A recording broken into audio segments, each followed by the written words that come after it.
ਵਾਹਿਗੁਰੂ ਜੀ ਕਾ ਖਾਲਸਾ ਵਾਹਿਗੁਰੂ ਜੀ ਕੀ ਫਤਿਹ। ਟੀਵੀ 84 ਦੇ ਸਾਰੇ ਦਰਸ਼ਕ ਤੇ ਸਰੋਤੇ ਜਿਹੜੇ ਇਸ ਵਕਤ ਸਾਡੇ ਨਾਲ ਨਾਰਥ ਅਮਰੀਕਾ ਚੋਂ ਜੁੜੇ ਹੋਏ ਆ ਜਾਂ ਫਿਰ ਸੋਸ਼ਲ ਮੀਡੀਆ ਦੇ ਰਾਹੀਂ ਸਾਨੂੰ ਦੁਨੀਆ ਭਰ ਦੇ ਵਿੱਚ ਦੇਖ ਰਹੇ ਆ, ਉਹਨਾਂ ਸਾਰਿਆਂ ਦਾ ਮੈਂ ਅਮਰਵੀਰ ਸਿੰਘ ਅੱਜ ਇਸ ਪ੍ਰੋਗਰਾਮ ਦੇ ਵਿੱਚ ਤਹਿ ਦਿਲੋਂ ਸਵਾਗਤ ਕਰਦਾ। ਵਿਊਅਰਸ, ਜਿਵੇਂ ਅਸੀਂ 2018 ਦੇ ਸਾਲ ਦੀ ਗੱਲ ਕੀਤੀ ਹੈਗੀ ਹੈ, ਪੰਥਕ ਨੁਕਤਾ ਨਿਗਾਹ ਤੋਂ ਇਹ ਜਿਹੜਾ ਸਾਲ ਲੰਘਿਆ ਹੈਗਾ ਬੜਾ ਹੀ ਅਹਿਮ ਰਿਹਾ। ਅਹਿਮ ਜਿਹੜੀਆਂ ਘਟਨਾਵਾਂ ਹੈਗੀਆਂ ਨੇ, ਅਹਿਮ ਮੋੜ ਨੇ, ਉਹ ਇਸ ਸਾਲ ਦੇ ਵਿੱਚ ਦੇਖਣ ਨੂੰ ਮਿਲੇ ਨੇ। ਗੁਰੂ ਗ੍ਰੰਥ ਸਾਹਿਬ ਦੀ ਬੇਅਦਬੀ ਨੂੰ ਲੈ ਕੇ, ਬੰਦੀ ਸਿੰਘਾਂ ਦੀ ਰਿਹਾਈ ਨੂੰ ਲੈ ਕੇ ਜਦੋਂ ਅਸੀਂ ਪੰਥਕ ਐਂਗਲ ਤੋਂ ਦੇਖਦੇ ਹਾਂ ਤਾਂ ਬਰਗਾੜੀ ਮੋਰਚਾ ਜਿਹੜਾ ਸੀ ਸਰਬੱਤ ਖਾਲਸਾ ਵੱਲੋਂ ਥਾਪੇ ਗਏ ਜਥੇਦਾਰ ਧਿਆਨ ਸਿੰਘ ਮੰਡ ਜਿਹੜੇ ਹੈਗੇ ਆ ਉਹਨਾਂ ਵੱਲੋਂ ਸ਼ੁਰੂ ਕੀਤਾ ਗਿਆ ਸੀ। ਉਹਦੀਆਂ ਜਿਹੜੀਆਂ ਪ੍ਰਾਪਤੀਆਂ ਹੈਗੀਆਂ ਨੇ, ਕਿਤੇ ਨਾ ਕਿਤੇ ਕੌਮ ਦੇ ਵਿੱਚ ਇੱਕ ਸ਼ੰਕਾ ਵੀ ਹੈਗਾ ਵੀ ਜਿਹੜੀ ਇਹਦੀ ਸਮਾਪਤੀ ਹੈਗੀ ਹੈ ਤੇ ਅਗਲੀ ਜਿਹੜੀ ਰੂਪਰੇਖਾ ਹੈਗੀ ਹੈ ਉਹ ਕੀ ਹੋਵੇਗੀ ਇਸ ਸਾਰੇ ਘਟਨਾਕ੍ਰਮ ਤੋਂ ਬਾਅਦ। ਤੇ ਜਿਵੇਂ ਪੰਜਾਬ ਦਾ ਮਾਹੌਲ ਬਣਿਆ ਹੋਇਆ ਪਿਛਲੇ ਦਿਨਾਂ ਦੇ ਵਿੱਚ ਇਹ ਗੱਲ ਸਰਕਾਰੀ ਤੌਰ ਤੇ ਕਹੀ ਗਈ ਹੈ ਕਿ ਜਿਹੜੇ ਦਰਜਨਾਂ ਦੀ ਤਾਦਾਦ ਦੇ ਵਿੱਚ ਸਿੱਖ ਨੌਜਵਾਨ ਹੈਗੇ ਆ, ਉਹਨਾਂ ਦੀ ਜਿਹੜੀ ਗ੍ਰਿਫਤਾਰੀ ਹੈਗੀ ਹੈ ਉਹ ਇਸ ਸਾਲ ਦੇ ਵਿੱਚ ਹੋਈ ਹੈ, ਜਿਨ੍ਹਾਂ ਨੂੰ ਟੈਰਰਿਜ਼ਮ ਦੇ ਨਾਲ ਜੋੜ ਕੇ, ਖਾਲਿਸਤਾਨ ਦੇ ਨਾਲ ਜੋੜ ਕੇ, ਫਿਰ ਅੰਤ ਨੂੰ ਪਾਕਿਸਤਾਨ ਤੇ ISI ਦੇ ਨਾਲ ਜੋੜ ਕੇ ਜਿਹੜਾ ਹੈਗਾ ਉਹ ਗ੍ਰਿਫਤਾਰ ਕੀਤਾ ਗਿਆ, ਜਿਹਦੇ ਵਿੱਚ ਜਗਤਾਰ ਸਿੰਘ ਜੌਹਲ ਦਾ ਨਾਮ ਵੀ ਸ਼ਾਮਲ ਹੈਗਾ ਤੇ ਹੋਰ ਜਿਨ੍ਹਾਂ ਦੀ ਅਸੀਂ ਗੱਲ ਕਰਦੇ ਹਾਂ ਜਿਹੜੇ ਸਿੱਖ ਨੌਜਵਾਨ ਹੈਗੇ ਆ ਉਹਨਾਂ ਦੇ ਨਾਮ ਵੀ ਉਹਦੇ ਵਿੱਚ ਸ਼ਾਮਲ ਨੇ। ਸੋ 2019 ਦੇ ਵਰ੍ਹੇ ਦੇ ਵਿੱਚ ਕੀ ਐਕਸਪੈਕਟੇਸ਼ਨਸ ਕੀਤੀਆਂ ਜਾ ਸਕਦੀਆਂ ਨੇ ਪੰਜਾਬ ਦੇ ਲੈਵਲ ਦੇ ਉੱਤੇ, ਓਵਰਆਲ ਕੇਂਦਰੀ ਲੈਵਲ ਤੇ ਜੇ ਦੇਖਣਾ ਹੋਵੇ ਤਾਂ ਇੰਡੀਆ ਦੇ ਲੈਵਲ ਦੇ ਉੱਤੇ, ਤੇ ਇਹ ਸਾਰਾ ਜਿਹੜਾ ਘਟਨਾਕ੍ਰਮ ਹੈਗਾ ਇਹ ਕਿਸ ਦਿਸ਼ਾ ਦੇ ਵੱਲ ਨੂੰ ਵਧ ਰਿਹਾ ਹੈ। ਸਿੱਖ ਨੁਕਤਾ ਨਿਗਾਹ ਤੋਂ ਇਸ ਬਾਰੇ ਅੱਜ ਅਸੀਂ ਗੱਲਬਾਤ ਕਰਾਂਗੇ। ਇਹ ਸਾਰੀ ਵਿਚਾਰ ਚਰਚਾ ਦੇ ਲਈ ਅੱਜ ਸਾਡੇ ਨਾਲ ਸਿੱਖ ਇਤਿਹਾਸਕਾਰ ਡਾਕਟਰ ਗੁਰਦਰਸ਼ਨ ਸਿੰਘ ਢਿੱਲੋਂ ਸਾਡੇ ਨਾਲ ਚੰਡੀਗੜ੍ਹ ਤੋਂ ਫੋਨ ਲਾਈਨ ਤੇ ਬਣੇ ਨੇ। ਆਓ ਉਹਨਾਂ ਨਾਲ ਮਿਲ ਕੇ ਅੱਜ ਦੀ ਵਿਚਾਰ ਚਰਚਾ ਦੀ ਸ਼ੁਰੂਆਤ ਕਰਦੇ ਹਾਂ। ਹਾਂਜੀ ਡਾਕਟਰ ਢਿੱਲੋਂ, ਤੁਹਾਡਾ ਸਵਾਗਤ ਹੈ ਜੀ। ਵਾਹਿਗੁਰੂ ਜੀ ਕਾ ਖਾਲਸਾ ਵਾਹਿਗੁਰੂ ਜੀ ਕੀ ਫਤਿਹ। ਮਿਹਰਬਾਨੀ ਜੀ। ਵਾਹਿਗੁਰੂ ਜੀ ਕਾ ਖਾਲਸਾ ਵਾਹਿਗੁਰੂ ਜੀ ਕੀ ਫਤਿਹ। ਤੁਹਾਨੂੰ ਤੇ ਤੁਹਾਡੇ ਸਰੋਤਿਆਂ ਨੂੰ ਨਵੇਂ ਸਾਲ ਦੀ ਬਹੁਤ ਬਹੁਤ ਮੁਬਾਰਕ ਹੋਵੇ ਜੀ। ਬਹੁਤ ਬਹੁਤ ਮੁਬਾਰਕ ਪੰਥ ਲਈ ਚੰਗਾ ਹੋਵੇ। ਜੋ ਪਿੱਛੇ ਤਸ਼ੱਦਦ ਹੋਇਆ ਸਿੱਖਾਂ ਦੇ ਉੱਤੇ, ਸਿੱਖਾਂ ਦੇ ਨਾਲ ਨਸਲਕੁਸ਼ੀ ਹੋਈ ਆ, ਵਾਹਿਗੁਰੂ ਕਰੇ ਉਸ ਤੋਂ ਛੁਟਕਾਰਾ ਹੋਵੇ। ਜੇਲ੍ਹ 'ਚ ਬੈਠੇ ਜਿਹੜੇ ਸਾਡੇ ਬੱਚੇ ਆ ਉਹਨਾਂ ਨੂੰ ਵੀ ਰਾਹਤ ਮਿਲੇ ਕਿਸੇ ਨਾ ਕਿਸੇ ਢੰਗ ਨਾਲ। ਸਾਡੀ ਸੱਚੇ ਪਾਤਸ਼ਾਹ ਗੁਰੂ ਮਹਾਰਾਜ ਨੂੰ ਉਹਨਾਂ ਦੇ ਚਰਨਾਂ 'ਚ ਅਰਦਾਸ ਆ ਜੀ। ਬਿਲਕੁਲ ਡਾਕਟਰ, ਇਸੇ ਉਮੀਦ ਦੇ ਨਾਲ ਜਿਹੜੀ ਹੈਗੀ ਹੈ ਗੱਲਬਾਤ ਦੀ ਸ਼ੁਰੂਆਤ ਕਰਦੇ ਹਾਂ, ਪਰ ਜਿਹੜੇ ਫੈਕਟਸ ਹੈਗੇ ਆ ਉਹਦੇ ਵੱਲ ਨਜ਼ਰ ਮਾਰੀਏ। ਜਿਵੇਂ ਮੈਂ ਥੋੜਾ ਜਿਹਾ ਜ਼ਿਕਰ ਕੀਤਾ ਹੈਗਾ, ਸਾਲ 2018 ਦਾ ਪੰਥਕ ਨੁਕਤਾ ਨਿਗਾਹ ਤੋਂ ਕਾਫੀ ਅਹਿਮ ਰਿਹਾ ਇਹ ਸਾਲ। ਜਸਟਿਸ ਰਣਜੀਤ ਸਿੰਘ ਕਮਿਸ਼ਨ ਦੀ ਰਿਪੋਰਟ ਇਸ ਸਾਲ ਦੇ ਵਿੱਚ ਆਈ ਹੈਗੀ ਹੈ। ਦੋਸ਼ੀਆਂ ਦੇ ਨਾਮ ਕਿਤੇ ਨਾ ਕਿਤੇ ਬਾਦਲ ਪਰਿਵਾਰ ਨੂੰ ਡਾਇਰੈਕਟਲੀ ਜਿਹੜਾ ਹੈਗਾ ਸਿੱਖ ਪੰਥ ਦੇ ਵਿੱਚ, ਕੌਮ ਦੇ ਵਿੱਚ ਦੋਸ਼ੀ ਮੰਨਿਆ ਗਿਆ ਤੇ ਉਹਦਾ ਨਤੀਜਾ ਇਹ ਨਿਕਲਿਆ ਵੀ ਉਹਨਾਂ ਨੇ ਦਰਬਾਰ ਸਾਹਿਬ ਦੇ ਵਿੱਚ ਜਾ ਕੇ ਜਿਹੜੀ ਸੇਵਾ ਹੈਗੀ ਹੈ ਉੱਥੇ ਤੱਕ ਜਿਹੜਾ ਹੈਗਾ ਉਹਨਾਂ ਨੂੰ ਉਹ ਕਰਨ ਤੱਕ ਵੀ ਜਿਹੜਾ ਉਹ ਮਜਬੂਰ ਹੋਣਾ ਪਿਆ। ਸੋ ਜਿਹੜੇ ਇਹ ਹਾਲਾਤ ਬਣੇ ਹੋਏ ਨੇ, ਪੰਥਕ ਹਾਲਾਤ ਨੇ, ਸਾਰੇ ਜਿਹੜੀਆਂ ਘਟਨਾਵਾਂ ਵਾਪਰੀਆਂ ਨੇ 2018 ਦੇ ਵਿੱਚ, ਇਹਨਾਂ ਦਾ ਪ੍ਰਭਾਵ ਕਿਵੇਂ ਦੇਖਦੇ ਹੋ ਸਿਆਸੀ ਤੌਰ ਤੇ? ਜੇ ਗੱਲ ਕਰਨੀ ਹੋਵੇ ਤਾਂ ਜਿਹੜੀ ਪੰਜਾਬ ਦੀ ਸਿਆਸਤ ਹੈਗੀ ਹੈ ਉਹ ਕਿਸ ਦਿਸ਼ਾ ਵੱਲ ਨੂੰ ਕਰਵਟ ਲੈ ਰਹੀ ਹੈ? ਦੇਖੋ, ਗੱਲ ਇਹ ਆ 2018 ਦਾ ਜਿਹੜਾ ਸਾਲ ਆ ਉਹ ਸਿੱਖ ਪੰਥ ਲਈ ਬਹੁਤ ਮਾਯੂਸੀ ਦਾ ਸਾਲ ਆ। ਬੜੀਆਂ ਪਰੇਸ਼ਾਨੀਆਂ ਸਿੱਖਾਂ ਨੂੰ ਦੇਖਣੀਆਂ ਪੈ ਰਹੀਆਂ ਜਗ੍ਹਾ ਜਗ੍ਹਾ। ਸਾਡੇ ਬੱਚਿਆਂ ਦੀ ਨਜਾਇਜ਼ ਗ੍ਰਿਫਤਾਰੀ, ਫਿਰ ਉਹਨਾਂ ਨੂੰ ਟੈਰਰਿਜ਼ਮ ਦੇ ਨਾਲ ਜੋੜਿਆ, ਫਿਰ ਉਹਨਾਂ ਨੂੰ ISI ਦੇ ਨਾਲ ਜੋੜਿਆ, ਫਿਰ ਉਹਨਾਂ ਨੂੰ ਹਰ ਮਤਲਬ ਨੈਗੇਟਿਵ ਚੀਜ਼ ਦੇ ਨਾਲ ਜੋੜ ਕੇ ਉਹਨਾਂ ਨੂੰ ਵਿਚਾਰਿਆਂ ਨੂੰ ਬੇਰਹਿਮੀ ਦੇ ਨਾਲ ਜੇਲ੍ਹਾਂ ਵਿੱਚ ਧੱਕ ਦਿੱਤਾ ਗਿਆ ਔਰ ਉਹਨਾਂ ਨੂੰ ਕੋਈ ਰਾਹਤ ਨਜ਼ਰ ਆ ਨਹੀਂ ਰਹੀ। ਔਰ ਇਹ ਕਿਸ ਗੱਲ ਨਾਲ ਕੀਤਾ ਜਾ ਰਿਹਾ? ਆਪਣੇ ਜਿਹੜੇ ਮਾਸਟਰ ਹੈ ਪੋਲੀਟੀਕਲ, ਉਹਨਾਂ ਨੂੰ ਖੁਸ਼ ਕਰਨ ਦੇ ਲਈ ਇਹ ਸਾਰੀ ਜਿਹੜੀ ਘਟਨਾਕ੍ਰਮ ਹੈ ਕੀਤਾ ਜਾ ਰਿਹਾ। ਦੂਸਰੀ ਇੰਪੋਰਟੈਂਟ ਗੱਲ ਆ ਕਿ ਸ੍ਰੀ ਗੁਰੂ ਗ੍ਰੰਥ ਸਾਹਿਬ ਦੀਆਂ 2015 ਦੇ ਵਿੱਚ ਹੋਈਆਂ ਬੇਅਦਬੀਆਂ ਦੀ ਰਾਹਤ ਜਾਂ ਉਹਨਾਂ ਲੋਕਾਂ ਨੂੰ ਜਿਹੜੇ ਉਸ ਗੱਲ ਲਈ ਕਸੂਰਵਾਰ ਸੀ ਔਰ 2 ਨਿਰਦੋਸ਼ ਬੱਚਿਆਂ ਤੇ ਗੋਲੀ ਚਲਾਉਣੀ ਔਰ ਕੋਟਕਪੂਰੇ ਦੇ ਵਿੱਚ ਬੈਠੇ ਜਿਹੜੇ ਬਿਲਕੁਲ ਸ਼ਾਂਤਮਈ ਢੰਗ ਦੇ ਨਾਲ ਪ੍ਰੋਟੈਸਟ ਕਰ ਰਹੇ ਸੀ, ਉਹਨਾਂ ਦੇ ਉੱਤੇ ਵਿਛਾੜਾ ਮਾਰ ਕੇ ਔਰ ਉੱਤੇ ਵੀ ਗੋਲੀ ਚਲਾਈ ਗਈ। ਇੱਕ ਨੌਜਵਾਨ ਦੇ ਦੋਨਾਂ ਪੱਟਾਂ ਦੇ ਵਿੱਚੋਂ ਗੋਲੀ ਲੰਘੀ ਔਰ ਉਹ ਨੌਜਵਾਨ ਹਮੇਸ਼ਾ ਹਮੇਸ਼ਾ ਲਈ ਅਪਾਹਜ ਹੋ ਗਿਆ ਵਿਚਾਰਾ। ਜੀ ਤੋ ਇਸੇ ਤਰੀਕੇ ਦੇ ਨਾਲ ਬਹਿਬਲ ਕਲਾਂ ਦੇ ਵਿੱਚ 2 ਬੱਚੇ ਸ਼ਹੀਦ ਕਰ ਦਿੱਤੇ ਗਏ। ਉਸ ਤੋਂ ਇਲਾਵਾ ਜਦੋਂ ਗੋਲੀ ਚੱਲੀ ਆ ਤਾਂ ਬਹੁਤ ਕਰੋੜਾਂ ਰੁਪਏ ਦੀ ਜ਼ਮੀਨ, ਜਿਹੜੇ ਲੋਕ ਸੀ ਵਿਚਾਰੇ ਪ੍ਰੋਟੈਸਟ ਕਰਦੇ, ਉਹਨਾਂ ਦੇ ਟਰੈਕਟਰਾਂ, ਟਰਾਲੀਆਂ, ਹੋਰ ਜਿਹੜਾ ਵਡਮੁੱਲਾ ਸਮਾਨ ਆ ਉਸ ਨੂੰ ਅੱਗ ਲਾ ਦਿੱਤੀ ਗਈ। ਇਸ ਕਿਸਮ ਦੀ ਬੇਰਹਿਮੀ, ਇਸ ਕਿਸਮ ਦਾ ਤਸ਼ੱਦਦ ਪ੍ਰਕਾਸ਼ ਸਿੰਘ ਬਾਦਲ ਦੀ ਸਰਕਾਰ ਦੇ ਵਿੱਚ ਹੋਇਆ ਜੀ। ਔਰ ਉੱਥੇ ਹੁਣ ਇਹ ਗੱਲ ਕਹੀ ਜਾ ਰਹੀ ਆ ਵੀ ਉਸ ਗੱਲ ਲਈ ਕਲਪੇਬਿਲਿਟੀ ਕਿਸ ਦੀ ਸੀਗੀ, ਔਰ ਜੇ ਕਲਪੇਬਿਲਿਟੀ ਨਹੀਂ ਸੀਗੀ ਤਾਂ ਰਿਸਪੌਂਸਿਬਿਲਿਟੀ ਕਿਹਦੀ ਸੀਗੀ? ਕਲਪੇਬਿਲਿਟੀ ਵੀ ਜਿਹੜੀ ਸੀ ਉਸ ਵੇਲੇ ਦੇ ਚੀਫ ਮਿਨਿਸਟਰ ਤੇ ਡਿਪਟੀ ਚੀਫ ਮਿਨਿਸਟਰ ਜਿਹੜਾ ਹੋਮ ਮਿਨਿਸਟਰ ਸੀ ਉਸ ਦੀ ਸੀਗੀ ਜੀ। ਤੋਂ ਉਸ ਤੋਂ ਇਲਾਵਾ ਜਿਹੜੀ ਜ਼ਿੰਮੇਵਾਰੀ ਆ ਉਹ ਤਾਂ ਕੁਦਰਤੀ ਤੌਰ ਦੇ ਉੱਤੇ ਚੀਫ ਮਿਨਿਸਟਰ ਦੀ ਹੋਣੀ ਹੈ। ਕੋਈ ਵੀ ਘਟਨਾਕ੍ਰਮ ਕਿਸੇ ਵੀ ਸੂਬੇ 'ਚ ਹੁੰਦਾ ਤਾਂ ਉਸ ਦੀ ਜ਼ਿੰਮੇਵਾਰੀ ਤਾਂ ਕੁਦਰਤੀ ਤੌਰ ਦੇ ਉੱਤੇ ਚੀਫ ਮਿਨਿਸਟਰ ਕੋਲ ਹੁੰਦੀ ਆ। ਤੋਂ ਇਹ ਸਾਰੀ ਚੀਜ਼ ਨੂੰ ਓਲੇ ਕਰਕੇ ਤਾਂ ਸਾਰੀ ਚੀਜ਼ ਦਾ ਘਟਨਾਕ੍ਰਮ ਨੂੰ ਕਿਸੇ ਝੁਠਾਉਣ ਦੀ ਕੋਸ਼ਿਸ਼ ਕੀਤੀ ਜਾ ਰਹੀ ਹੈ।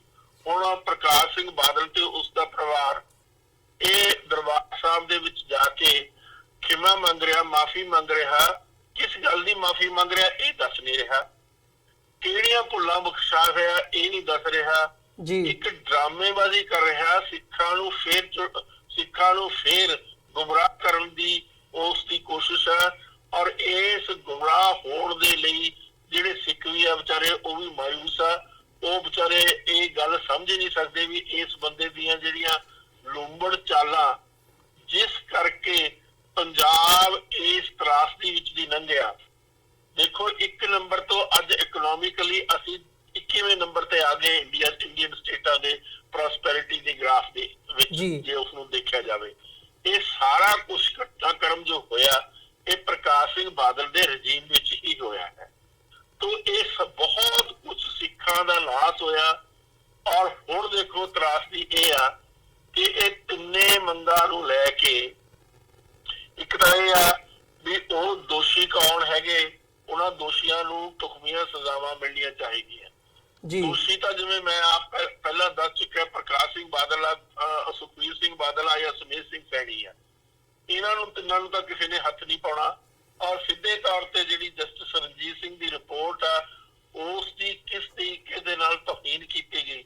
ਔਰ ਜਸਟਿਸ ਰਣਜੀਤ ਸਿੰਘ ਨੂੰ ਇੱਥੋਂ ਤੱਕ ਕਿਹਾ ਗਿਆ ਕਿ ਉਹਦੀਆਂ ਤਾਂ ਡਿਗਰੀਆਂ ਹੀ ਨਹੀਂ ਹੈ, ਉਹਦੀਆਂ ਡਿਗਰੀਆਂ ਹੀ ਨਹੀਂ ਹੈ ਉਹਦੀਆਂ। ਮਤਲਬ ਇਸ ਕਿਸਮ ਦੀ ਨੀਚਤਾ ਦੇ ਲੈਵਲ ਦੇ ਉੱਤੇ ਇਸ ਕਿਸਮ ਦੀ ਸ਼ਬਦਾਵਲੀ ਵਰਤੀ ਗਈ, ਜਿਹੜੀ ਇੱਕ retired justice of the high court ਔਰ ਜਿਹੜਾ ਇੱਕ ਬਹੁਤ ਆਨਰੇਬਲ ਪੋਜੀਸ਼ਨ ਹੁੰਦੀ ਆ ਉਸ ਨੂੰ ਵੀ ਬਿਲਿਟਲ ਕਰਨ ਦੀ ਕੋਸ਼ਿਸ਼ ਕੀਤੀ ਗਈ ਹੈ ਜੀ। ਔਰ ਉਹ ਸਾਰੀ ਰਿਪੋਰਟ ਨੂੰ ਪਾੜ ਕੇ ਔਰ ਪੈਰਾਂ ਦੇ ਹੇਠ ਮਸਲਿਆ ਗਿਆ। ਤੋਂ ਇਸ ਕਿਸਮ ਦੀਆਂ ਮਤਲਬ ਜਿਹੜੀਆਂ ਹਰਕਤਾਂ ਉਹ ਬਹੁਤ ਹੀ ਛੋਟੇ ਲੈਵਲ ਦੀਆਂ ਗੱਲਾਂ ਹੈਗੀਆਂ ਔਰ ਬੜੇ ਮਤਲਬ ਨੀਚਲੇ ਲੈਵਲ ਦੇ ਉੱਤੇ ਜਾ ਕੇ ਇਸ ਕਿਸਮ ਦੀ ਦੂਸ਼ਣਬਾਜ਼ੀ ਕੀਤੀ ਗਈ ਪ੍ਰਕਾਸ਼ ਸਿੰਘ ਬਾਦਲ ਦੇ ਪੁੱਤਰ ਵੱਲੋਂ। ਔਰ ਦੂਸਰੇ ਪਾਸੇ ਮਜੀਠੀਆ ਔਰ ਦੂਸਰੇ ਇਸ ਕਿਸਮ ਦੇ ਹੁੱਲੜਬਾਜ਼ ਜਿਹੜੇ ਉਹਨਾਂ ਦੇ ਨਾਲ ਲੱਗੇ ਹੋਏ ਆ ਉਹਨਾਂ ਕੱਢੀ ਜੀ। ਇਸ ਸਾਰੀ ਚੀਜ਼ ਦਾ ਜਾਇਜ਼ਾ ਲੈ ਕੇ ਇੱਕ ਜਿਹੜਾ ਮੰਡ ਹੈ ਉਸ ਨੇ ਧਰਨਾ ਲਾਇਆ। ਉਸਨੇ ਉੱਥੇ ਜਾ ਕੇ ਕਿਹਾ ਵੀ ਮੈਂ ਇਹ ਸਾਰੀਆਂ ਤਿੰਨੇ ਜਿਹੜੀਆਂ ਡਿਮਾਂਡਸ ਆ ਸਿੱਖਾਂ ਦੀਆਂ ਇਸ ਨੂੰ ਪੂਰੀਆਂ ਕਰੂੰਗਾ ਜੀ। ਜਿਹੜੇ ਵਿਚਾਰੇ ਆਪਣੀਆਂ ਜੇਲਾਂ ਕੱਟ ਕੇ ਆਪਣੀਆਂ ਸਜ਼ਾਵਾਂ ਕੱਟ ਕੇ ਜੇਲਾਂ ਦੇ ਵਿੱਚ ਬੈਠੇ ਆ ਉਹਨਾਂ ਨੂੰ ਛੁਡਾਇਆ ਜਾਏਗਾ। ਜਿਹੜੇ ਬੰਦੀ ਸਿੱਖ ਬੰਦੀ ਬਾਹਰ ਬੈਠੇ ਆ, ਕੋਈ ਬੰਗਲੌਰ ਬੈਠਾ, ਕੋਈ ਹੋਰ ਜਗ੍ਹਾ ਬੈਠਾ, ਰਾਜਸਥਾਨ 'ਚ ਬੈਠਾ, ਉਹਨਾਂ ਨੂੰ ਪੰਜਾਬ ਦੇ ਵਿੱਚ ਲਿਆਂਦਾ ਜਾਏਗਾ। ਕੋਈ ਦਿੱਲੀ ਬੈਠਾ, ਜਿਵੇਂ ਹਵਾਰਾ ਜੀ ਦਿੱਲੀ ਬੈਠੇ ਆ। ਤੋਂ ਇਹ ਸਾਰੀਆਂ ਚੀਜ਼ਾਂ ਮੰਗਾਂ ਲੈ ਕੇ ਸਜ਼ਾਵਾਂ ਢੁਕਵੀਆਂ ਸਜ਼ਾਵਾਂ ਦਿੱਤੀਆਂ ਜਾਣਗੀਆਂ। ਜਿਹੜੇ ਦੋਸ਼ੀ ਆ ਜਿਹਨਾਂ ਨੇ ਗੁਰੂ ਗ੍ਰੰਥ ਸਾਹਿਬ ਦੀ ਬੇਅਦਬੀ ਕੀਤੀ ਹੈ ਉਹਨਾਂ ਨੂੰ ਜੇਲ੍ਹਾਂ 'ਚ ਧੱਕਿਆ ਜਾਏਗਾ। ਤੋਂ ਇਹ ਸਾਰੀਆਂ ਡਿਮਾਂਡਸ ਲੈ ਕੇ ਉਹ ਬੈਠੇ ਦਾਦੂਵਾਲ ਤੇ ਮੰਡ ਸਾਹਿਬ ਉੱਥੇ ਬੈਠੇ ਧਰਨੇ ਦੇ ਉੱਤੇ ਔਰ ਮੋਰਚਾ ਉਹਨਾਂ ਨੇ ਲਾਇਆ। ਲਗਾਤਾਰ ਹਜ਼ਾਰਾਂ ਦੀ ਤਾਦਾਦ ਦੇ ਵਿੱਚ ਲੋਕ ਉੱਥੇ ਜਾਂਦੇ ਰਹੇ ਕਿ ਉਸ ਪ੍ਰੋਟੈਸਟ ਦੇ ਵਿੱਚ ਉਹ ਪਾਰਟਿਸਿਪੇਟ ਕਰਕੇ ਇਹ ਤਿੰਨੇ ਜਿਹੜੀਆਂ ਜਾਇਜ਼ ਮੰਗਾਂ ਉਹਨਾਂ ਨੂੰ ਪੂਰਾ ਕੀਤਾ ਜਾਵੇ। ਲੇਕਿਨ ਬਦਕਿਸਮਤੀ ਦੇ ਨਾਲ ਜਿਹੜੇ ਦੋਨੇ ਲੀਡਰ ਆ ਮੰਡ ਤੇ ਦਾਦੂਵਾਲ ਦੋਨਾਂ ਨੇ ਸਿੱਖਾਂ ਨੂੰ ਬਿਟਰੇ ਕੀਤਾ, ਪੰਜਾਬ ਨੂੰ ਬਿਟਰੇ ਕੀਤਾ। ਸਿੱਖਾਂ ਦੇ ਜਿਹੜੇ ਵਿਚਾਰੇ ਨਿਰਦੋਸ਼ ਜੇਲ੍ਹਾਂ ਦੇ ਵਿੱਚ ਜਿਹੜੇ ਨਿਰਦੋਸ਼ ਲੋਕ ਮਾਰੇ ਗਏ, ਉਹਨਾਂ ਸਾਰਿਆਂ ਨੂੰ ਇਹਨਾਂ ਨੇ ਬਹੁਤ ਬੁਰੀ ਤਰ੍ਹਾਂ ਬਿਟਰੇ ਕੀਤਾ ਔਰ ਚੁੱਪ ਚਪੀਤੇ ਸਰਕਾਰ ਦੇ ਨਾਲ ਮਿਲ ਕੇ ਧਰਨਾ ਚੱਕ ਲਿਆ। ਜਿਹੜਾ ਉੱਥੇ ਪੈਸਾ ਇਕੱਠਾ ਹੋਇਆ ਉਸ ਦਾ ਕੋਈ ਜਵਾਬ ਨਹੀਂ ਦਿੱਤਾ ਵੀ ਕਿੰਨਾ ਪੈਸਾ ਇਕੱਠਾ ਹੋਇਆ, ਕਿੱਥੋਂ ਪੈਸਾ ਆਇਆ, ਕਿਹੜੇ ਬੈਂਕ ਦੇ ਵਿੱਚ ਅਕਾਊਂਟ ਖੋਲਿਆ ਗਿਆ, ਕੋਈ ਬੈਂਕ ਦੀ ਸਟੇਟਮੈਂਟ ਕਿਸੇ ਪਾਸੇ ਨਹੀਂ ਆਈ।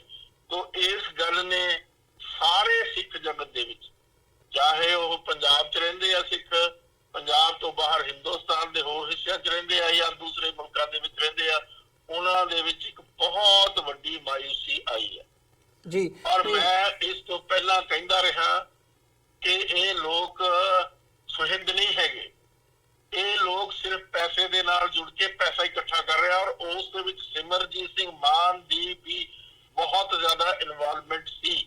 ਤਿੰਨੇ ਬੰਦੇ ਸਿਮਰਜੀਤ ਸਿੰਘ ਮਾਨ ਔਰ ਦਾਦੂਵਾਲ ਔਰ ਮੰਡ, ਇਹ ਤਿੰਨੇ ਗੁਨਾਹਗਾਰ ਆ ਇਸ ਸਾਰੇ ਘਟਨਾਕ੍ਰਮ ਦੇ ਲਈ ਔਰ ਇਹਨਾਂ ਨੂੰ ਪੰਥ ਤੋਂ ਮਾਫੀ ਮੰਗਣੀ ਚਾਹੀਦੀ ਆ। ਆਪਣੇ ਇੰਨੇ ਵੱਡੇ ਗੁਨਾਹ ਕੀਤੇ, ਇਹ ਮੈਂ ਗੱਲ ਕਹਿੰਦਾ ਰਿਹਾ ਕਿ ਇਹ ਕੋਈ ਪੋਲੀਟੀਕਲ ਆਊਟਫਿਟ ਬਣਾ ਕੇ ਪ੍ਰੋਜੈਕਸ਼ਨ ਦੇਣ ਕਿ ਆਉਣ ਵਾਲੀਆਂ 2019 ਦੀਆਂ ਪਾਰਲੀਮੈਂਟਰੀ ਚੋਣਾਂ ਦੇ ਵਿੱਚ ਅਸੀਂ ਬੰਦੇ ਖੜੇ ਕਰਕੇ ਇੰਨੀਆਂ ਸੀਟਾਂ ਜਿਤਾ ਸਕਦੇ ਹਾਂ ਜੀ। ਮੈਂ ਬਾਰ-ਬਾਰ ਤੁਹਾਡੇ ਚੈਨਲ ਰਾਹੀਂ ਵੀ ਦੂਸਰੇ ਚੈਨਲ ਦੇ ਰਾਹੀਂ ਵੀ ਮੈਂ ਗੱਲ ਕਹੀ ਕਿ ਹਿੰਦੁਸਤਾਨ ਦੇ ਵਿੱਚ ਆਉਣ ਵਾਲੀ ਜਿਹੜੀ ਪਾਰਲੀਮੈਂਟ ਉਹ ਹੰਗ ਪਾਰਲੀਮੈਂਟ ਹੋਏਗੀ। ਕਿਸੇ ਇੱਕ ਪਾਰਟੀ ਦੀ ਮੈਜੋਰਟੀ ਨਹੀਂ ਆ ਸਕਦੀ ਹਿੰਦੁਸਤਾਨ ਦੀ ਪਾਰਲੀਮੈਂਟ ਦੇ ਵਿੱਚ। ਇਸ ਕਿਸਮ ਦੇ ਸੰਕੇਤ ਆ ਚੁੱਕੇ ਆ। ਤੋਂ ਉਹਨਾਂ ਹਾਲਾਤਾਂ ਦੇ ਵਿੱਚ ਜੇ ਤੁਸੀਂ 8-9 ਬੰਦੇ ਜਿਤਾ ਕੇ ਭੇਜੋਗੇ, ਦੋਨੇ ਵੱਡੇ ਲੀਡਰ ਚਾਹੇ ਮੋਦੀ ਆ ਚਾਹੇ ਰਾਹੁਲ ਗਾਂਧੀ ਆ, ਉਹ ਆ ਕੇ ਤੁਹਾਡੇ ਅੱਗੇ ਘੁਟਨੇ ਟੇਕਣਗੇ, ਦੱਸੋ ਤੁਹਾਡੀਆਂ ਕੀ ਮੰਗਾਂ ਅਸੀਂ 2 ਮਿੰਟਾਂ 'ਚ ਪੂਰੀਆਂ ਕਰ ਦਾਂਗੇ।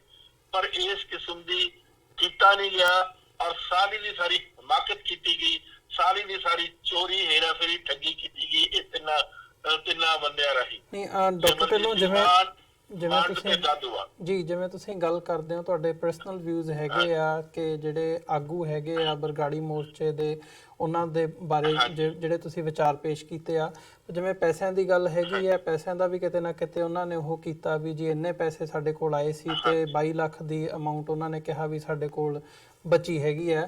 ਤੇ ਜਿਹੜੀ ਇਕੱਠੇ ਹੋਣ ਦੀ ਲਾਈਨ ਹੈਗੀ ਆ ਉਹਦੇ ਤੇ ਇੱਕ ਵਾਰ ਜ਼ਰੂਰ ਮੀਡੀਆ ਦੇ ਵਿੱਚ ਵੀ ਆਇਆ ਸੀ ਕਿ ਅਸੀਂ ਇਕੱਠੇ ਹੋ ਕੇ ਜਿਹੜੇ ਹੈਗੇ ਆ ਸਾਰੇ ਦਲ ਉਹ ਏਕਤਾ ਕਰਕੇ ਇਕੱਠੇ ਹੋ ਕੇ ਜਿਹੜਾ ਹੈਗਾ ਪੋਲੀਟੀਕਲ ਆਊਟਫਿਟ ਬਣਾਵਾਂਗੇ। ਪਰ ਜਦੋਂ ਬਰਗਾੜੀ ਮੋਰਚਾ ਸਮਾਪਤ ਹੋ ਗਿਆ ਉਹ ਤੋਂ ਬਾਅਦ ਕੋਈ ਅਪਡੇਟ ਨਹੀਂ ਹੈਗੀ। ਸੋ ਡੈਫੀਨੇਟਲੀ ਜਿਹੜੀ ਕੌਮ ਹੈਗੀ ਹੈ ਉਹ ਦੇਖ ਰਹੀ ਹੈ ਵੀ ਕੀ ਜਿਹੜੀ ਲਾਈਨ ਹੈਗੀ ਹੈ ਕੋਈ ਦਿੱਤੀ ਜਾਵੇਗੀ ਜਾਂ ਜਿਹੜੀਆਂ ਇਹ ਗੱਲਾਂ ਤੱਕ ਹੀ ਸਾਰੀ ਗੱਲ ਮਹਦੂਦ ਹੋ ਜਾਵੇਗੀ। ਪਰ ਜੇ ਅਸੀਂ ਕੈਪਟਨ ਅਮਰਿੰਦਰ ਸਿੰਘ ਦਾ ਜਿਹੜਾ ਵਰਤਾਰਾ ਹੈਗਾ ਉਹਦੇ ਵੱਲ ਦੇਖਣਾ ਹੋਵੇ ਜਾਂ ਅਦਰਵਾਈਜ਼, ਜਿਵੇਂ ਹੁਣ ਸਿਆਸਤ ਹੈਗੀ ਹੈ 2019 ਦੀਆਂ ਚੋਣਾਂ ਨੂੰ ਮੁੱਖ ਰੱਖ ਕੇ ਅੱਜ ਨਰਿੰਦਰ ਮੋਦੀ ਵੱਲੋਂ ਗੁਰਦਾਸਪੁਰ ਦੇ ਵਿੱਚ ਆਗਾਜ਼ ਕੀਤਾ ਗਿਆ ਹੈਗਾ ਚੋਣ ਮੁਹਿੰਮ ਦਾ। ਪੰਜਾਬ ਦੇ ਜਿਹੜੇ ਮਸਲੇ ਹੈਗੇ ਆ ਉਹ ਪਾਣੀਆਂ ਦੀ ਗੱਲ ਹੋਵੇ, ਕਰਜ਼ਾ ਮਾਫੀ ਦੀ ਗੱਲ ਹੋਵੇ, ਅਨਐਮਪਲੋਇਮੈਂਟ ਦੀ ਗੱਲ ਹੋਵੇ, ਪੰਜਾਬ ਦੀਆਂ ਜਿਹੜੀਆਂ ਹੱਕੀ ਮੰਗਾਂ ਨੇ ਉਹਨਾਂ ਦੀ ਗੱਲ ਹੋਵੇ ਜਾਂ ਜਿਹੜੀਆਂ ਧਾਰਮਿਕ ਮੰਗਾਂ ਜਿਨ੍ਹਾਂ ਤੇ ਅਸੀਂ ਡਿਸਕਸ਼ਨ ਕਰ ਰਹੇ ਹਾਂ ਉਹਨਾਂ ਦੀ ਗੱਲ ਹੋਵੇ, ਕਿਤੇ ਵੀ ਜ਼ਿਕਰ ਤੱਕ ਨਹੀਂ ਹੈਗਾ। ਮਹਿਜ਼ ਜਿਹੜੀਆਂ ਆਪਣੀਆਂ ਉਪਲਬਧੀਆਂ ਹੈਗੀਆਂ ਨੇ ਉਹ ਦੱਸੀਆਂ ਗਈਆਂ ਨੇ ਤੇ ਕਾਂਗਰਸ ਨੂੰ ਜਿਹੜਾ ਹੈਗਾ ਉਹ ਆੜੇ ਹੱਥੀਂ ਲਿਆ ਗਿਆ। ਸੋ ਜਿਹੜੀ ਇਹ ਸਿਆਸਤ ਹੈਗੀ ਹੈ ਇਸ ਵਕਤ ਚੱਲ ਰਹੀ 2019 ਦੇ ਵਿੱਚ ਕਿਸ ਡਾਇਰੈਕਸ਼ਨ ਦੇ ਵੱਲ ਨੂੰ ਜਾਂਦੀ ਨਜ਼ਰ ਆ ਰਹੀ ਹੈ ਤੇ ਜਿਹੜਾ ਮਾਹੌਲ ਪੰਥਕ ਸਫਾਂ ਦੇ ਵਿੱਚ ਬਣਿਆ ਹੋਇਆ, ਕੀ ਲੱਗਦਾ ਹੈ ਕਿ ਅਸੀਂ 2019 ਦੇ ਵਿੱਚ ਕੋਈ ਜਿਹੜਾ ਸੁਹਿਰਦਤਾ ਦੇ ਨਾਲ ਕੋਈ ਯਤਨ ਏਕਤਾ ਦੇ ਵੱਲ ਨੂੰ ਜਾਂ ਇਨਸਾਫ ਦੇ ਵੱਲ ਨੂੰ ਪੁੱਟ ਸਕਾਂਗੇ? ਦੇਖੋ, ਬੜੀ ਬਦਕਿਸਮਤੀ ਦੀ ਗੱਲ ਆ ਕਿ ਜਿਹੜੀ ਤੀਸਰੀ ਧਿਰ ਖੜੀ ਹੋ ਰਹੀ ਸੀ, ਜਿਸ ਦੀ ਬਹੁਤ ਵੱਡੀ ਸਪੇਸ ਸੀ, ਜਿਹੜੀ ਲੱਗਦੀ ਸੀ ਇਹ ਚੀਜ਼ ਪੋਸੀਬਲ ਹੋਏਗੀ, ਉਹ ਸਿਮਰਜੀਤ ਮਾਨ, ਮੰਡ ਤੇ ਦਾਦੂਵਾਲ ਦੇ ਰਾਹੀਂ ਬਰਗਾੜੀ ਦੇ ਮੋਰਚੇ ਰਾਹੀਂ ਉਹ ਸਾਰੀ ਤੈਸ਼ ਨੈਸ਼ ਕਰ ਦਿੱਤੀ ਗਈ ਹੈ। ਔਰ ਇਸਨੇ ਮੰਡ ਨੇ ਕਿੰਨੇ ਸਟੇਟਮੈਂਟ ਦਿੱਤੀ ਸੀ ਵੀ ਮੈਂ ਇਸ ਕਿਸਮ ਦਾ ਪੋਲੀਟੀਕਲ ਆਊਟਫਿਟ ਬਣਾਵਾਂਗਾ ਜਿਸ ਦੇ ਨਾਲ 13 ਦੀਆਂ 13 ਸੀਟਾਂ ਜਿੱਤ ਕੇ ਲੈ ਆਵਾਂਗਾ, ਪੰਥ ਦੀ ਝੋਲੀ ਚ ਪਾਵਾਂਗਾ ਔਰ ਨਾਲ ਫਿਰ ਆਉਣ ਵਾਲੀਆਂ ਜਿਹੜੀਆਂ ਅਸੈਂਬਲੀ ਦੀਆਂ ਇਲੈਕਸ਼ਨਾਂ ਉਹਦੇ ਵਿੱਚ 117 ਸੀਟਾਂ ਜਿੱਤ ਕੇ ਆਊਂਗਾ ਔਰ ਉਸ ਤੋਂ ਬਾਅਦ ਜਿਹੜੀ ਸ਼੍ਰੋਮਣੀ ਗੁਰਦੁਆਰਾ ਪ੍ਰਬੰਧਕ ਕਮੇਟੀ ਦੀ ਇਲੈਕਸ਼ਨ ਹੋਏਗੀ ਉਸ ਦੇ ਵਿੱਚ ਮੈਂ 170 ਸੀਟਾਂ ਜਿੱਤ ਕੇ ਪੰਥ ਦੀ ਝੋਲੀ ਚ ਪਾਉਂਗਾ। ਇਹ ਸਾਰਾ ਜਿਹੜਾ ਸੀ ਸ਼ੜਯੰਤਰ ਸੀ। ਅੰਦਰੋਂ ਅੰਦਰੀ ਤਾਰਾਂ ਰਲੀਆਂ ਹੋਈਆਂ ਸੀ ਸਿਮਰਜੀਤ ਮਾਨ ਦੇ ਰਾਹੀਂ ਅਮਰਿੰਦਰ ਸਿੰਘ ਦੇ ਨਾਲ। ਔਰ ਇਹ ਸਾਰੇ ਜਿਹੜੇ ਜਿਸ ਤਰੀਕੇ ਦੇ ਨਾਲ ਇਹ ਮੋਰਚਾ ਉਠਾਇਆ ਗਿਆ, ਉਸ ਦੇ ਨਾਲ ਜੇ ਕਿਸੇ ਨੂੰ ਪੋਲੀਟੀਕਲ ਬੈਨੀਫਿਟ ਹੋਇਆ ਤਾਂ ਅਮਰਿੰਦਰ ਸਿੰਘ ਦੀ ਸਰਕਾਰ ਨੂੰ ਤੇ ਅਮਰਿੰਦਰ ਸਿੰਘ ਨੂੰ ਜ਼ਾਤੀ ਤੌਰ ਤੇ ਹੋਇਆ। ਅੱਜ ਕੋਈ ਇਸ ਕਿਸਮ ਦੀ ਧਿਰ ਨਜ਼ਰ ਹੀ ਨਹੀਂ ਆ ਰਹੀ ਜਿਹੜੀ ਇਹ ਦੋਨਾਂ ਧਿਰਾਂ ਨੂੰ ਚੈਲੰਜ ਕਰਕੇ ਤੀਜੀ ਸਪੇਸ ਦੇ ਵਿੱਚ ਆ ਕੇ ਪੋਲੀਟੀਕਲੀ ਇਮਰਜ ਕਰ ਜਾਂਦੀ। ਤੋਂ ਇਹਨਾਂ ਨੇ ਬਹੁਤ ਹੀ ਜ਼ਿਆਦਾ ਨੁਕਸਾਨ ਕੀਤਾ।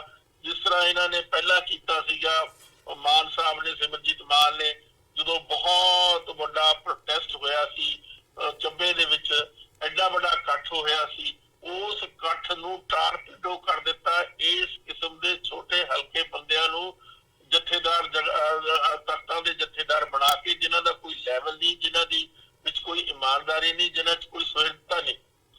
ਤੋਂ ਅੱਜ ਜ਼ਰੂਰਤ ਸੀ ਕਿ ਇੱਕ ਐਸੀ ਪੋਲੀਟੀਕਲ ਆਊਟਫਿਟ ਬਣਦੀ ਜਿਹੜੀ ਪੰਜਾਬ ਨੂੰ ਸਮਰਪਿਤ ਹੁੰਦੀ, ਪੰਜਾਬ ਦੇ ਲੋਕਾਂ ਨੂੰ ਸਮਰਪਿਤ ਹੁੰਦੀ, ਪੰਜਾਬ ਦੀ ਕਿਸਾਨੀ ਨੂੰ ਸਮਰਪਿਤ ਹੁੰਦੀ, ਪੰਜਾਬ ਦੀ ਜਵਾਨੀ ਨੂੰ ਸਮਰਪਿਤ ਹੁੰਦੀ ਜੀ। ਪਰ ਬਦਕਿਸਮਤੀ ਦੇ ਨਾਲ ਇਹਨਾਂ ਤਿੰਨਾਂ ਇਨਸਾਨਾਂ ਨੇ ਐਡੀ ਬੜੀ ਪੰਥ ਦੀ ਪਿੱਠ ਦੇ ਵਿੱਚ ਛੁਰਾ ਖੋਇਆ ਕਿ ਅੱਜ ਹਰ ਪਹਿਲੂ ਤੇ, ਹਰ ਜਗ੍ਹਾ ਦੇ ਉੱਤੇ, ਹਰ ਪੰਥ ਦੀਆਂ ਜਿੰਨੀਆਂ ਵੀ ਸਫਾ ਹੈਗੀਆਂ ਉਹਨਾਂ ਦੇ ਵਿੱਚ ਮਾਯੂਸੀ ਹੀ ਆ ਰਹੀ ਹੈ।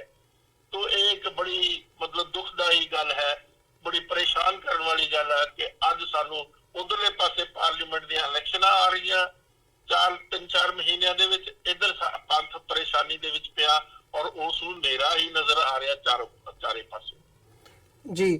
ਤੇ ਡਾਕਟਰ ਸਾਹਿਬ, ਜਿਹੜੇ ਸਿਆਸੀ ਨਾ ਹੋ ਕੇ ਜਿਹੜੇ ਧਾਰਮਿਕ ਇਸ਼ੂਜ਼ ਹੈਗੇ ਨੇ, ਉਹਨਾਂ ਦੇ ਉੱਤੇ ਤੁਹਾਨੂੰ ਲੱਗਦਾ ਵੀ ਜਿਹੜੀ ਸਿਆਸਤ ਹੈਗੀ ਆ ਉਹੀ ਕੀਤੀ ਜਾ ਰਹੀ ਹੈ? ਅਕਾਲੀ ਦਲ ਵੱਲੋਂ ਵੀ ਜਿਹੜੀ ਹੈਗੀ ਹੈ ਨਰਿੰਦਰ ਮੋਦੀ ਨਾਲ ਮੁਲਾਕਾਤ ਕੀਤੀ ਗਈ ਹੈ, ਰਾਜਨਾਥ ਸਿੰਘ ਨਾਲ ਜਿਹੜੀ ਹੈਗੀ ਹੈ ਮੁਲਾਕਾਤ ਕੀਤੀ ਗਈ ਹੈ, ਜਾਂ ਅਦਰਵਾਈਜ਼ ਜਿਹੜਾ ਹੈਗਾ ਵੀ ਕੀ ਇਹਦੇ ਵਿੱਚੋਂ ਕੋਈ ਸੋਲਿਡ ਜਿਹੜਾ ਇਨਸਾਫ ਦੇ ਵੱਲ ਨੂੰ ਕੋਈ ਕਦਮ ਪੁੱਟਿਆ ਜਾ ਸਕਦਾ? ਬਿਲਕੁਲ ਨਹੀਂ ਪੁੱਟਿਆ ਜਾ ਸਕਦਾ। ਜਿਹੜਾ ਪ੍ਰਕਾਸ਼ ਸਿੰਘ ਬਾਦਲ ਤੇ ਪ੍ਰਕਾਸ਼ ਸਿੰਘ ਬਾਦਲ ਦਾ ਜਿਹੜਾ ਪਰਿਵਾਰ ਹੈ ਟੋਟਲੀ ਸਵਾਰਥੀ ਹੈ, ਨਿਜਪ੍ਰਸਤ ਹੈ, ਉਹ ਫੈਮਿਲੀ ਓਰੀਐਂਟਡ ਹੈ। ਉਹਨਾਂ ਦੀ ਤਾਂ ਕੋਈ ਨਜ਼ਰ ਹੀ ਨਹੀਂ ਜਾਂਦੀ ਆਪਣੇ ਪਰਿਵਾਰ ਤੋਂ ਉੱਠ ਕੇ ਪੰਥ ਦੀ ਭਲਾਈ ਦਾ ਕੋਈ ਕੰਮ ਕਰਦੇ। ਮੈਂ ਦਾਅਵੇ ਨਾਲ ਕਹਿਣਾ, 5 ਵਾਰੀ ਚੀਫ ਮਿਨਿਸਟਰ ਬਣਨ ਦੇ ਦੌਰਾਨ 5 ਕੰਮ ਹੀ ਦੱਸ ਦੇਵੇ ਜਿਹੜੇ ਉਸਨੇ ਪੰਥ ਦੇ ਹਿੱਤ ਜਾਂ ਪੰਜਾਬ ਦੇ ਹਿੱਤ ਵਿੱਚ ਕੀਤੇ ਹੋ। ਇੱਕ ਵੀ ਕੰਮ ਉਸਨੇ ਪੰਜਾਬ ਦੇ ਸਿੱਖਾਂ ਦੇ ਹਿੱਤ ਵਿੱਚ ਨਹੀਂ ਕੀਤਾ। ਜਿੰਨੀਆਂ ਸਾਰੀਆਂ ਉਸਨੇ ਕੀਤੀਆਂ ਉਹ ਸਾਰੀਆਂ ਦੀਆਂ ਸਾਰੀਆਂ ਪੰਥ ਦੇ ਖਿਲਾਫ ਆ। ਹੁਣ ਦੇਖੋ, ਅਮਰਿੰਦਰ ਸਿੰਘ ਦੇਖੋ, ਇਹ ਜਾ ਕੇ ਸੈਂਟਰਲ ਗਵਰਨਮੈਂਟ ਨੂੰ ਕਹਿ ਰਿਹਾ ਕਿ 188 ਬੰਦਿਆਂ ਨੂੰ ਅਸੀਂ ਪਕੜਿਆ ਔਰ ਇਸ ਕਰਕੇ ਕਿਸੇ ਕਿਸਮ ਦੀ ਰਾਹਤ ਸਿੱਖਾਂ ਨੂੰ ਦਿੱਤੀ ਹੀ ਨਾ ਜਾਵੇ। ਅਮਰਿੰਦਰ ਸਿੰਘ ਨੇ ਸੈਂਟਰ ਨੂੰ ਜਾ ਕੇ ਇਹ ਗੱਲ ਕਹੀ ਹੈ। ਔਰ ਇਸੇ ਤਰੀਕੇ ਨਾਲ ਪ੍ਰਕਾਸ਼ ਸਿੰਘ ਬਾਦਲ ਨੇ ਫੰਡ ਕ੍ਰੀਏਟ ਕੀਤੇ, ਪੁਲਿਸੀਏ ਜਿਨ੍ਹਾਂ ਨੇ ਸਿੱਖਾਂ ਨੂੰ ਮਾਰਿਆ ਸੀ, ਜਿਨ੍ਹਾਂ ਨੇ ਸਿੱਖਾਂ ਦੇ ਉੱਤੇ ਜ਼ੁਲਮੋ ਸਿਤਮ ਕੀਤਾ ਸੀ, ਉਹਨਾਂ ਨੂੰ ਬਚਾਉਣ ਦੇ ਲਈ ਸਪੈਸ਼ਲ ਫੰਡ ਕ੍ਰੀਏਟ ਕੀਤਾ ਸੀ ਪ੍ਰਕਾਸ਼ ਸਿੰਘ ਬਾਦਲ ਨੇ। ਤੋਂ ਦੋਨੇ ਇੱਕੋ ਕਿਸਮ ਦੇ ਆ, ਦੋਨੇ ਸਵਾਰਥੀ ਆ, ਦੋਨੇ ਕਰਪਟ ਹੈ, ਦੋਨੇ ਸੈਂਟਰ ਦੇ ਹੱਥ ਠੋਕੇ ਆ। ਅਮਰਿੰਦਰ ਸਿੰਘ ਆਪਣੇ ਤਰੀਕੇ ਦੇ ਨਾਲ ਔਰ ਇਹ ਜਿਹੜਾ ਪ੍ਰਕਾਸ਼ ਸਿੰਘ ਬਾਦਲ ਆ ਆਪਣੇ ਢੰਗ ਦੇ ਨਾਲ। ਦੋਨਾਂ ਦੀਆਂ ਚੈਨਲਸ ਤੇ ਪਾਈਪਲਾਈਨਸ ਉਧਰ ਨੂੰ ਖੁੱਲੀਆਂ ਹੋਈਆਂ ਸੈਂਟਰ ਦੇ ਨਾਲ, ਖੁੱਲੇ ਤੌਰ ਦੇ ਉੱਤੇ ਸਿੱਖਾਂ ਨੂੰ ਸਪਰੈਸ ਕਰਕੇ ਸੈਂਟਰ ਦੀ ਅਪੀਜ਼ਮੈਂਟ ਕਰਦੇ ਆ। ਇਸੇ ਕਿਸਮ ਦੀ ਹੁਣ ਲਾਂਘੇ ਦੀ ਗੱਲ ਹੈ, ਕਰਤਾਰਪੁਰ ਸਾਹਿਬ ਦਾ ਲਾਂਘੇ ਦੀ ਗੱਲ।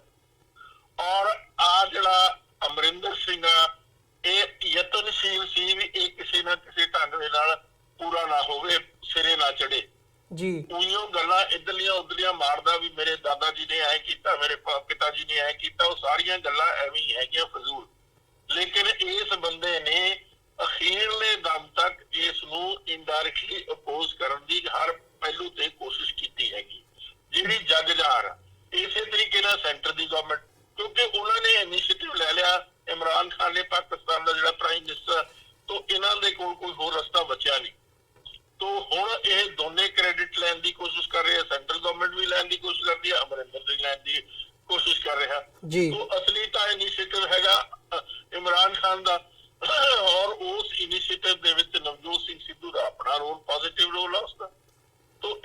ਸਿਧਾਂਤ ਆ ਕਿ ਕਿਸ ਤਰੀਕੇ ਨਾਲ ਸਿੱਖਾਂ ਨੂੰ ਜ਼ਲੀਲ ਕੀਤਾ ਜਾਵੇ, ਸਿੱਖਾਂ ਨੂੰ ਪਰੇਸ਼ਾਨ ਕੀਤਾ ਜਾਵੇ, ਸਿੱਖਾਂ ਨੂੰ ਮਾਯੂਸ ਕੀਤਾ ਜਾਵੇ।